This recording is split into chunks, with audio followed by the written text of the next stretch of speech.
So let's get started with the ISO 27002 topics. The first one is risk assessment and treatment. I think I mentioned about that last lesson, that information security and risk management or risk assessment is so closely tied together, because we don't implement information security just for the sake of technology, and we can never eliminate all of the risk. So meaning that we cannot get to a point that we just continue implementing information security with no ends. So we have to have a strategy, and part of last lesson was to talk about the information security and risk strategy or framework. So the ISO subject that talk about risk assessment and treatment is actually very key, because in implementing information security, it's all about risk management. We are only managing risk to the point that we can afford it, that it's practical. Okay, so that's all it is. So let's take a look at what ISO 27002 it's referring to in risk assessment and treatment. Okay, risk assessment is a process that used to identify, quantify, and priority risk against the criteria for risk acceptance and the objective of relevant to the organizations. So this is important to understand, that we don't really just implement security for the sake of implementing technology or for the sake of being cool or innovative and so on. We're doing all of these, as I mentioned in the first lesson, we're doing all of these for the sake of supporting the business objective. That's the entire goal, is to support the business, right? So risk assessment is the same thing. We want to identify what are the risks, we want to quantify what these risks are, and prioritize the risk based on our company's need. Okay, I mean, there are all sorts of risks and all sorts of situations and scenarios that some of them may not be applicable to my business and our company. All right, so the risk assessment result should guide and determine the appropriate management action and priorities for managing information security risk and for implementing the control selected to protect against this risk. Okay, so to identifying the risk, it's part of our job, but also to develop the control, to prevent this risk.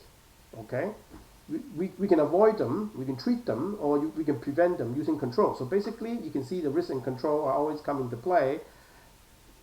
We as information security professional not only needed to identify and assess and evaluate the risk, and then we'll need to develop solutions that can actually mitigate this risk and implement the control that is necessary to protect the company. So that's risk assessment. And also the process of assessing risk and selecting controls may need to be performed a number of times to cover different part of organization or individual information systems. So typically in organizations, there, medium-sized, large-sized organizations, there are multiple departments, teams, or maybe even geographical campus and maybe divisions across the globe and so on. And you may also have different type of information systems, and some of them may need to protect differently depending on the criticality to the business and so on. So the process of assessing risk and selecting the control will have to be based on the need of the business in individual sectors, in the individual divisions, and so on. Okay. Security policies, obviously, for any practical information security management purposes, policies are key. So the purpose of these particular standard talks about providing management directions and support for information security in accordance with business requirement and relevant law and regulations. Setting up security policies for the company means that you are communicating this to both management and the employee at large, that this is the expectation. This is what the senior management want this company to go from a direction point of view. These are the things that we're expecting out of you, employees, that you have to follow. And these are all developed, again, not for the sake of, because information security is cool, we have to do these and do that. It's for the purpose of supporting the business. And that's why it's based on business requirement. Okay? But it's also as important as relevant law and regulations. in the different environment that your company is operating in. There might be different law and regulations that you have to be complying with. So if you are, so I'll give you good examples about healthcare. So in Canada, in Ontario, any health related organizations that collect, store, and handles personal health information, and such as people's blood type, the health card, their definitely their diagnosis and so on. So all the medical history, right? So all these are considered personal health information. There is a specific law governs organizations how they should be collecting, storing, and protecting, and all these informations and sharing this personal health information. So there are law there. So if you are in the industry that actually have law and regulations that governs how you protect information, then your security policy has to reflect that. So you can't just have a generic security policy. This is where we talk about, right? The ISO 27002, it's generic, but then you needed to have your own business requirements and your own industry-specific policies that will help you achieve your goal and not break the law. Because if you break the law, you'll get fined. Director goes to jail. And also, because you're setting up security policy, the management should set a clear policy directions, which is in line with the business objective and demonstrate support for and committed to information security through the issue and management and maintenance of information security policy across the organization. So what that says is that the management is actually key here, because the security policies has to be reviewed, accept, and sign off by the management, and then it will roll out to the company. So the management using the policies to set kind of a tone, a direction, and a level of expectation, okay? And for them to accept those set of policies, they understand that these policies will help the company as a whole, including employee people, including technologies, and so on, to achieve and support the business objective for the company. Okay, so I talk about the healthcare, and not only to comply the law, but the purpose of the healthcare is to build trust for their patients, and and if you don't really respect those and have policy that have people not to nosy and look at their personal health information, then you're losing trust with your patients. Organizing information security. Okay, what does that mean? The purpose, the objective is to manage information security within the organization, to have a framework that should be established to initiate and control the implementation of information security within the organization. Now, this was something that we talked about the last week, right?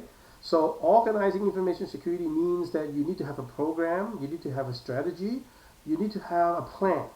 So it's not a piecemeal, right? So it's not like, okay, you go to Google, you download a few policies here, you go to a conference, maybe you take a course and then you get a few tips here and then you bring back and then you implement them. It's not like that, okay?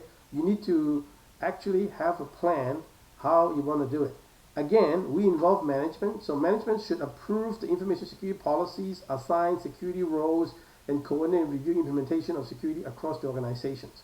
So the plan not only has to be developed usually by the information security professional, the information security manager and whatnot, all the team, and then of course the plan will have to be approved by senior management. So you have your CEO, COO, CFO, and all those kind of C type of people that manage the company. And you want to present it to them that, hey, this is the information security program for our company. This is the framework, and they will ask you questions as to why you do need to do this, and of course you have to justify how much money and how long you need and what resources you need to actually implement them, and so on and so on. And we'll talk about those in the governance course. So from an organizing information security point of view, the point in ISO 27002 is that security need to be organized, need to have a plan, need to have a direction, need to have management support. So the third bullet says, make available information security advice both from internal and external sources. So not just relying on the team that you have in-house, which include maybe a security manager, director, and maybe a couple of analysts and so on. Usually the information security team is not very big, okay, because usually money is spent on the IT team, the network team, not so much the information security team. So the team usually are very lean. But often we can go outside to get some expertise from consulting companies. You can get the big five, or you can have IBM, some of the big consulting companies that can provide you with some assessments, some guidelines, some recommendations, and so on. Now, this is to keep up with the industry trend, new developments, and monitor the standards and assess methods and provide suitable liaison point when handling information security incidents. So we want to be able to not just rely only on the information security team, and obviously we are heavily relying on the information technology operation, IT operational team, because they actually see the firewall, they look at the intrusion detections and so on, so they are kind of the frontline person. The information security team usually are not as involved in a day-to-day operations, okay? The information security teams are usually being an advisor to the IT operation, the directors, the management, and so on, okay? So we need a multidisciplinary approach to information security, all right? Not just all technology. You need some business input as well, okay? The business will tell you, the marketing team or the customer support team will tell you what works and what doesn't work for customers. Number 4 is asset management, okay? This is to achieve and maintain appropriate protection of organizational assets. Okay, so we're talking about all sorts of assets that are useful for the company. Okay, assets should be accounted for. If you don't know and you don't have an inventory of what kind of assets that you have, then you can't protect them. As simple as that, right? So you need to have a mechanism to conduct an asset inventory or accounted for what sort of asset you have. And another key thing is that in asset management, you need to assign an owner for each asset. Otherwise, nobody is going to own up to the responsibility. If this particular information system, an business application system, belongs to a particular business unit, and they are nominated as the business owner, that's actually very important.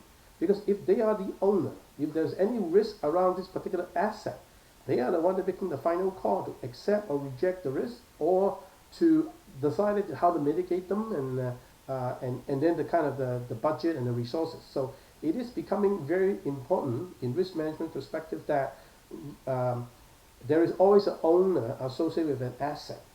And when the asset realize risk, like when you do an assessment, there are risks associated with the asset, then the owner of that asset would be the owner of the risk as well, not the technology team.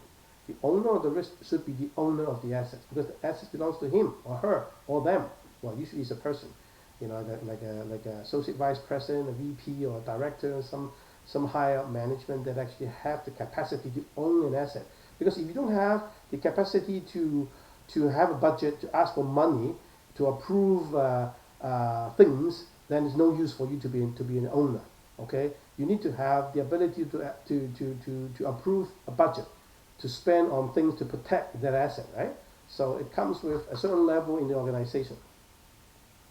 So the owner should be identified for all assets, and the responsibility for the maintenance of appropriate control should be assigned. So you are the owner of the asset, the owner of the risk, and the owner of the control.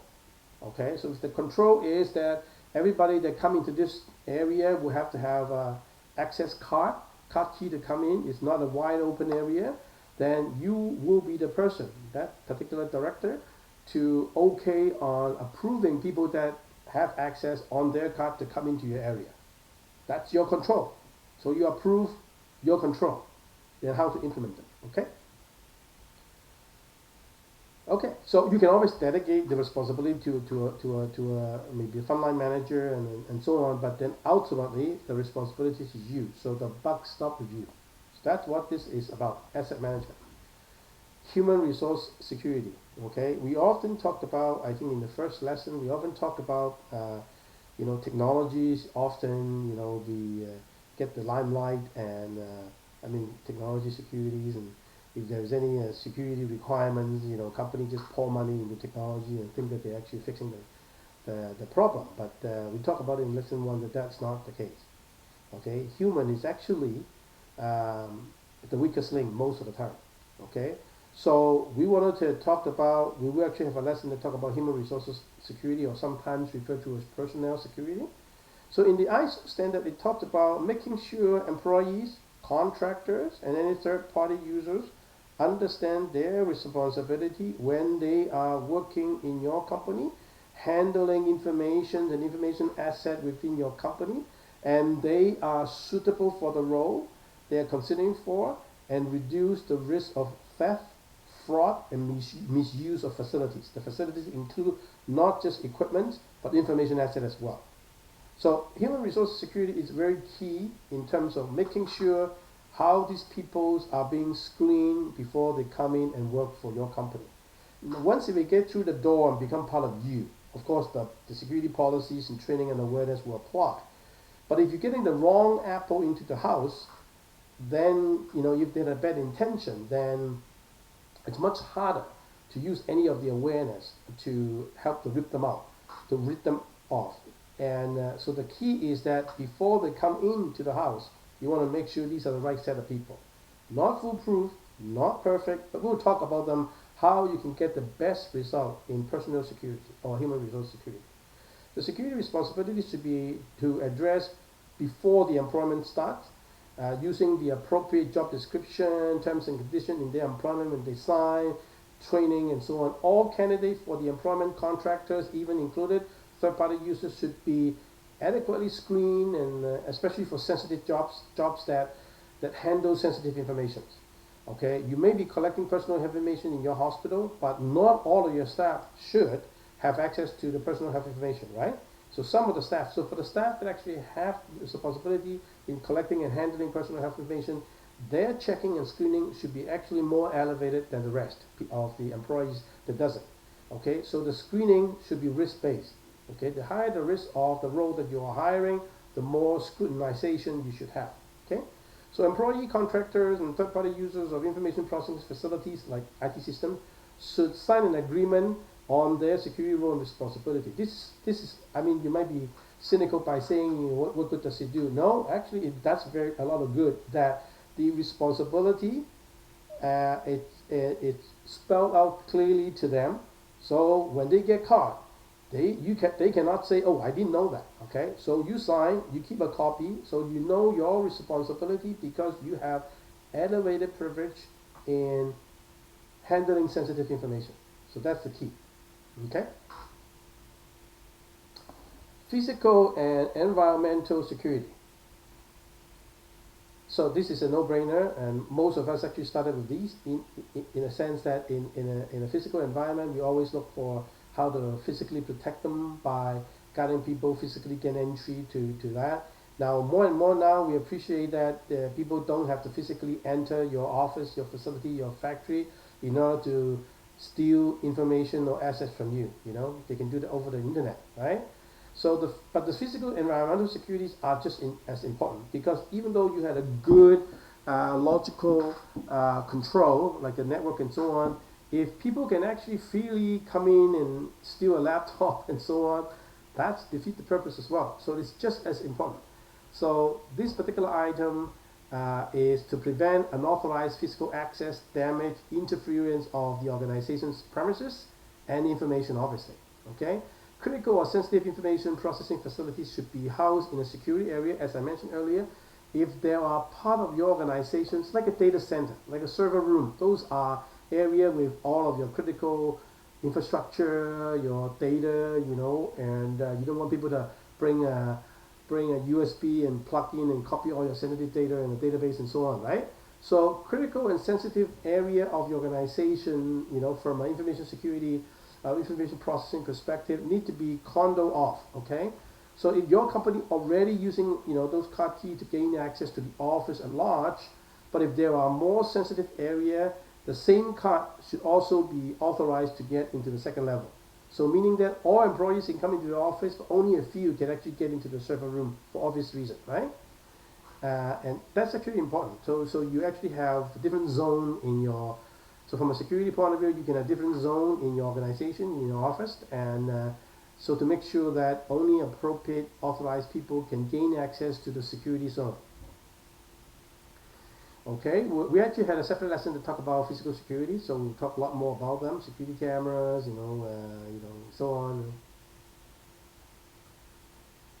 Okay. Number 7, communications and operations management. Okay, so this is about making sure correct and secure operation of information processing facilities, and then the responsibility and procedures for managing and operation of all information processing facility and should be established. So this includes development of appropriate operating procedures. So we're talking about operations here. Okay, we're talking about people that actually have to operate either the computer systems or any other equipment or any other sensitive information assets, and we want to make sure that there are operating procedures that will not compromise the security. So one of the things is that we wanted to do, so there are things that we can implement. I think we talked a little bit about that in the first lesson, like segregation of duty. So if you had a very sensitive account that can do damage to a lot of things and copy sensitive file, you might want to implement okay, so segregation of duty is something like this. So you have people that have the knowledge to set up database, but you also, once it moves to production, you have another role that looks after people that do backup of the database. You don't want the database administrator to have any operational responsibility. That's called conflict of interest, and that's called segregation of duty. People that have day-to-day operation of touching the database do not have the knowledge of manipulating the database. The person who have the capability to manipulate the database, modifying data, moving the table and deleting tables, should not have any operational capability. Now, I'm assuming you understand that in an operational environment, there's a production environment, there is a testing environment, there's a development environment, okay? And there's no access through these three environments. You need different user ID to access this environment. So the operational administrator will have access to the production environment, but the database administrator, with all the knowledge of manipulating the database, do not have an account in the production environment. Okay, that's called segregation of duty. Now, I know sometimes in a much smaller organization, that's harder to achieve, and we'll talk about that, okay? But segregation of duty is actually very important in implementing security. And the other thing is that you may also want to have a dual responsibility. So some organization that, because ultimately we will still come down with a password, right? Or some sort of a key. So the key management, important key for the encryption of the database will have to be accessible or modifiable by two individuals. So both of them will have to sit in front of the terminal and enter their own password in order to get access to the key, if they wanted to kind of regeneration the key, something like that, okay? So the idea is that no one people will have one key. So any sensitive stuff will have two keys. Think of it as the safety deposit box in the bank, right? I put something in the bank, okay? And whenever you go to get the safety deposit box, you sign off, and then you bring your own key, and the bank manager will bring their own key. So two keys go in, you turn, and then you can open it. Okay, that's the guarantee. The bank will have no way to open that safe with only one key. And not so much for us. I mean, we can't really get to the vote, but it's more so for them. All right, and so that's kind of that too. So it's good lead into access control. Access control is to control access to information. Period. As simple as that. So who can have access? How the access are being controlled. So we talk about things like access to a piece of information like a file, a table of a database, as I mentioned earlier, any information processing facility, like you get into a particular security zone, any business processes. So can you actually get copy on the CC list? That's part of the process. Or are you required to approve on something? And so all of these should be controlled on the basis of the business and security requirements. So access control is actually a big subject, and we will talk about that in this course. Access control rules should be taken account of policies and information dissemination and authorizations. Okay, so we'll talk about identification, authentication, authorizations, and removal. Okay, and so we'll spend some time. It's a big subject. Okay, but we'll spend less time talking about that. We also want to talk about information system acquisition, development, and maintenance. This basically we talk about the security of an integral part of information systems. Okay, nowadays, if a company wanted to have information system or business system to achieve certain things for them, so it could be processing payment, it could be collecting uh, funding from a customer when they pay an invoice, it could be in the healthcare, it could be something to retrieve patient's health record. It could also be something that we annually review a membership or something like that, right? So whenever we have a business objective, we want to build a system to do that. Nowadays, the always is that, okay, you always think of, okay, what you need, and then you build a system from the ground up. You had a programmer, you ask the business what they want, you write down the requirements, you design your system, and then you write codes to build a system. So that's the traditional way, development, and then you maintain a system, okay? Nowadays, with the short time frame to go to production, and also with the lack of expertise in all of the areas, and also with the availability of so much expertise out there on information system that can, fit all kinds of needs under the sun, it just as well for a business to go out and buy a system that will help them to do their job with a bit of a customization without spending years for the programmer, developer to develop the system. And maybe cheaper, okay?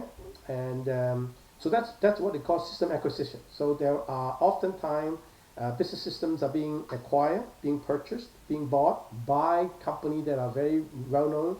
ERP system like enterprise resources system that will do accounting, or Oracle Finance for accounting, billing, and so on. So there are things that are out there by big vendors that are very reliable vendors that you don't really have to reinvent the wheel. Okay, if the features, functionality of that system suits you, then you go and acquire. So no matter you're acquiring a system, you're developing a system, you're maintaining a system, there are security practice around them. Okay, information system, including, I talk about business application a lot, but then it also includes the operating system, the infrastructure. What we call off-the-shelf product is something that you can just buy, like a string wrap, like in the box, things that are already there, like, what you call that,